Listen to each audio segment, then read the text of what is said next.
बच्चों, आपका स्वागत है आपके YouTube चैनल पे। आज हम लोग करने वाले हैं 8th ग्रेड अभ्यास पुस्तिका का कंप्लीट सॉल्यूशन और ये करेंगे हम कक्षा 8वीं के विषय गणित का कंप्लीट सॉल्यूशन। तो चलिए प्रिय बच्चों, हम लोग स्टार्ट करते हैं। आज हम पढ़ेंगे वर्ग एवं वर्गमूल के बारे में। उसके पहले प्रिय बच्चों, अगर आप चैनल में नए हो तो चैनल को सब्सक्राइब कर लीजिए, क्योंकि आगामी जो भी वीडियो डलता है वो उसकी लिंक मिल जाती है, जिससे आप उस वीडियो को आसानी से देख सकते हैं। इसके लिए ही चैनल को सब्सक्राइब कीजिए। सब्सक्राइब करोगे तो वीडियो आपको आसानी से मिल जाएगा। तो चलिए यहां पर पहला प्रश्न लेते हैं। निम्नलिखित संख्याओं के वर्ग ज्ञात कीजिए। वर्ग मतलब क्या होता है? वर्ग निकालना है। दो बार गुणा करो तो वर्ग होता है। तो 43 लिखा है तो हम 43 का ऐसा वर्ग लिख दिए, दो घात में लिख दिए, मतलब वर्ग कहलाता है। तो यहां पर हमने 43 गुणा 43 लिखा। 43 गुणा 43 करे तो कितना आ गया? 1849। तो इसका ये क्या हो गया? आंसर हो गया। अगला प्रश्न ले लेते हैं। 36 का वर्ग करना है, वही 36 गुणा 36 करे तो ये कितना आ गया? 1296। ठीक है बच्चों, अब यहां पर अगला प्रश्न है। पाइथागोरस त्रिक लिखिए जिसका एक सदस्य 5 है। यहां पर हमने आपको एक पाइथागोरस त्रिक लिखा है और इसका एक सदस्य देखो 5 आया है। अगर आपको और ज्ञात करना है तो आप एम स्क्वायर माइनस 1 बराबर यहां पर 5, एम स्क्वायर प्लस 1 बराबर 5, इस प्रकार से और त्रिक निकाल सकते हैं। अगर आपको ये त्रिक और सीखना है तो आप इस वीडियो के अलावा भी आप हमारे चैनल के प्लेलिस्ट में एक वीडियो रखा है कक्षा 8वीं का, जहां पर हमने त्रिक नियम को बहुत अच्छे समझाया है, वहां पर आप देख सकते हैं, या डिस्क्रिप्शन में जाइए, वहां हम लिंक दे देंगे, वहां से भी आप देख सकते हैं। अगला प्रश्न है तीसरा प्रश्न कहता है अभाज्य गुणनखंड विधि से निम्नलिखित संख्याओं के वर्गमूल ज्ञात करना है। तो अभाज्य गुणनखंड करना पड़ेगा हमें। सबसे पहले 169 रहे हमारा प्रश्न, तो 169 के अभाज्य गुणनखंड करें तो इस प्रकार से 13 का भाग दिए तो 13 एकम 13, 3 बचा, 13 तिया 39, फिर 13 एकम 13।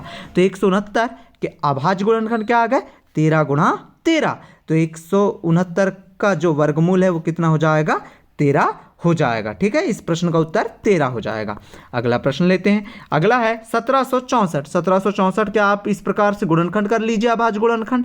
ये अभाज्य गुणनखंड करने के बाद हम यहाँ पर ये वाले अभाज्य गुणनखंडों को यहाँ पर लिख लिए हैं। अब यहाँ पर जो जो जोड़ा बन गया देख लीजिए। जोड़ा को एक बार लिखे, 2 का बना है, ये 3 का भी बना है, ये 7 का भी बना है, हमने एक एक बार लिख लिया। अब यहाँ पर 2 गुणा 3 करें और 3 गुणा 7 करें तो 2 तिया 6 और 6 7 42, अर्थात 1764 का वर्गमूल हम ज्ञात करें तो कितना आया? 42 आ गया। ठीक है बच्चों, अगला प्रश्न है घटाने की संक्रिया के विधि के द्वारा 81 का वर्गमूल हमें ज्ञात करना है। तो देखो, सबसे पहले इसमें एक चीज याद रखिए, एन स्क्वायर या एन मतलब कि विषम संख्याओं को हमें घटाना है। जैसे हमने यहाँ पर देखो 81 ऋण 1 करे तो 80। अब यहाँ पर 1 के बाद विषम संख्या क्या आएगी? 3, फिर कौन आएगी? 5। मतलब कि देखो 80 आया, अब 80 में से 3 को घटाए तो क्या है? 77। अब 77 में से हम विषम संख्या अगली 5 घटाए तो 72, फिर 72 में से अगली विषम संख्या 7 घटाए तो 65, 65 में से 9 घटाए तो 56, 56 में से 11 घटाए तो 45। इसी प्रकार से पूरा घटाते घटाते हम लास्ट में आए तो 17 ऋण 17 आ गया, मतलब कि 17 में से 17 आ गया तो 0 आ गया। जब 0 आ जाए तो हमें ये घटाने की संक्रिया से 81 का वर्गमूल निकालना या कोई भी संख्या का वर्गमूल निकालना बन जाएगा। कितने पदों में संपन्न हुई ये मायने रखता है। तो यहां पर देखिए हमने आपके लिए गिनती के रूप में पद लिखे हैं। कितने पद है? 9। तो 9वां पद 0 है, अतः 81 का वर्गमूल कितना है? 9 है। इस प्रकार से आप इस प्रश्न का उत्तर कर लेंगे बच्चों। अब आता है 5वां प्रश्न। वह सबसे छोटी संख्या ज्ञात कीजिए जिसमें 2352 को गुणा करने पर यह एक पूर्ण वर्ग संख्या बन जाए। सबसे पहले आपको करना क्या है? पुनः वही 2325 के आपको गुणनखंड निकाल लेना है। गुणनखंड जब निकाल लो तो इस प्रकार से आपको गुणनखंड लिख देना है। अब देखिए यहाँ पर किस किस के जोड़े बने और कौन बिना जोड़ा के।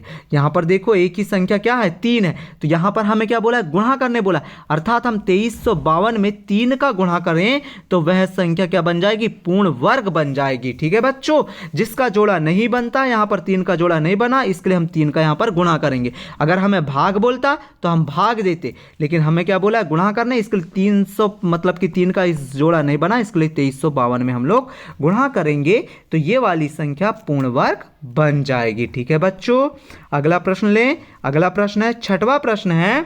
वह सबसे छोटी संख्या ज्ञात कीजिए जिससे 600 को भाग देने पर वह पूर्ण वर्ग संख्या बन जाए। तो यहाँ पर 600 के हमने गुणनखंड निकाल लिया। कितने आए? 2 गुणा 2 गुणा 2 गुणा 3 गुणा 5 गुणा 5, किस किस के जोड़े नहीं बने, 2 और 3 के। तो वही सेम हमें क्या करना पड़ेगा, 600 को 2 और 3 से भाग दे देना, या 3 दूनी 6, 600 को डायरेक्ट 6 से भाग दे दो, या आप क्या कीजिए 3 दूनी 6 मतलब कि 2 से पहले दे दो फिर 3 से दे दो। तो यहाँ पर कितना आ गया, 100। अर्थात हमें पता चल गया कि 100 किसका वर्ग है, 10 का होता है। इस प्रकार से आप इस प्रश्न को भी हल कर लेना।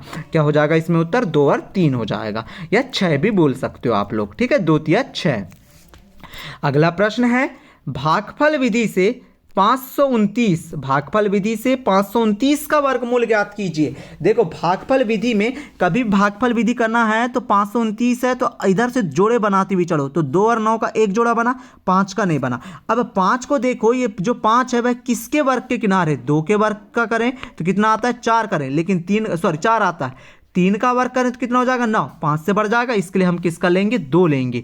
तो यहाँ पर आपको क्या लिखना है, यहाँ पर भी 2 लिखना है, यहाँ पर भी 2 और यहाँ पर भी 2, 2 को जोड़ देना है, वही संख्या सेम जोड़ देते हैं। 2 और 2 कितना हो जाएगा बच्चों, 4, और इधर जो आया है आपका वर्ग करने पर उसे घटा दीजिए, तो 5 में से 4 गए तो 1। अब इधर 2 2 को जोड़े तो 4 आ गया। अब यहाँ पर 29 है, 29 पूरा जोड़ा उतारते हैं, यहाँ पर अगला जोड़ा पूरा उतारे तो कितना उतारेंगे हम, 29 उतारेंगे, तो ये कितना हो गया, 129। इधर पहले से कितना था, 4 था। अब इस 4 में हम 3 का इधर गुणा लिखें तो इधर से भी गुणा करना पड़ता है, 3 का 9 और 4 3 कितना होता है, 12, अर्थात 129 आता है। मतलब यहाँ पर जो गुणा करने पर आता है उसे हम यहाँ लिखते हैं, ठीक है। ऐसा गुणा करना है कि हमें यहाँ पर 3 लिया है हमने, तो 3 लेने पर हमें पता चला कि वही संख्या तो आ गई। अगर 4 लेंगे ज़्यादा बढ़ जाएगा, 2 लेंगे तो कम हो जाएगा, इसके लिए हमने यहाँ पर 3 लिया है। तो 43 गुणा 3 करें तो 129, और यहाँ पर 3 को जोड़ दिए, फिर 129 को घटा दिए, तो ये पूरा चले गया। इस प्रकार हमारा भागफल विधि से 529 का जो वर्गमूल निकला वो कितना आ जाएगा, 23 आ जाएगा। अगला प्रश्न लेते हैं। अगला प्रश्न है, किसी वर्गाकार पार्क का क्षेत्रफल 2025 वर्ग मीटर है, इस पार्क का एक किनारा है, भुजा ज्ञात कीजिए। कुछ नहीं, आपको करना क्या, वर्गाकार पार्क का क्षेत्रफल इतना है तो वर्गाकार पार्क की एक भुजा निकालना है, तो इसका वर्गमूल कर दीजिए। वर्गमूल करोगे तो आपको क्या मिल जाएगी, एक भुजा मिल जाएगी, किनारा मिल जाएगा। तो कितना है, 2025 किसका वर्ग है, वो 45 का वर्ग है। आप इस प्रकार से यहाँ पर लिख सकते हैं 45 गुणा 45, या आप इस प्रकार का भी हल कर सकते हैं, ठीक है। अगर कुछ डाउट लगता है ना बच्चे तो आप कमेंट करके पूछ लीजिएगा, ठीक है। अब अगला प्रश्न है, जैसे एक माली है, 625 पौधे हैं उसके पास, तो वो 625 पौधों को ऐसे पंक्ति के रूप में लगाना चाहता है। तो वो बोल रहा है कि ऐसे जब मैं पंक्ति के रूप में लगाऊं तो यहाँ पर जितने पौधे लगाऊं उतने ही पंक्ति बने, कह रहा है। तो इसके लिए क्या करना पड़ेगा, हमें 625 का क्या करना पड़ेगा बच्चों, 625 का, रुकिए एक मिनट, हाँ यहाँ देखेंगे, 625 का वर्गमूल ज्ञात करना पड़ेगा। तो पौधों की संख्या 625, प्रत्येक पंक्ति में पौधों की संख्या करनी 625 कर लिए। अब करनी 625 करें तो 5 गुणा 5 गुणा 5 गुणा 5 गुणा 5, मतलब कि सॉरी यहीं तक हुआ, क्योंकि 5 25, 25 पंचे 125 और 125 पंचे 625। कितने जोड़े बने, 2 जोड़े बने, ये बने 2 जोड़े। यहाँ पर लिख दिया हमने ये वाले जोड़े का ये वाला 5 और ये वाले जोड़े का ये वाला 5, तो 5 25, अर्थात उत्तर कितना हो जाएगा हमारे 9 में का 25 जो है जो पंक्ति है और 25 ही पौधे एक पंक्ति में लगेंगे, ठीक है बच्चों। इस प्रकार से आप 9वां भी समझ लियो। 10वें पे आ जाओ। वह सबसे छोटी वर्ग संख्या ज्ञात कीजिए जो 4, 9, 10 प्रत्येक से विभाजित हो। बहुत इजी प्रश्न है, ध्यान से देखो। आपको सबसे पहले इस प्रकार से उनके गुणनखंड निकाल लेना है। 2 का दिए, 2 दूनी 4, फिर 2 में 9 का नहीं जाता, 9 जैसे का वैसा, 2 पंचे 10, 2 का 2 एकम 2, फिर 9 में नहीं जाता जैसे का वैसा, फिर 5 में नहीं जाता, 5 भी जैसे का वैसा। अब 3 का दे दें क्योंकि 9 में जाता है 3 का, तो 3 का 9, फिर 5 जैसे का वैसा, फिर ये 1 जैसे का वैसा चलेगा, फिर 3 का दिए, 3 एकम 3, 5 जैसे का वैसा, फिर 5 का दिए तो 1 1 आ गया।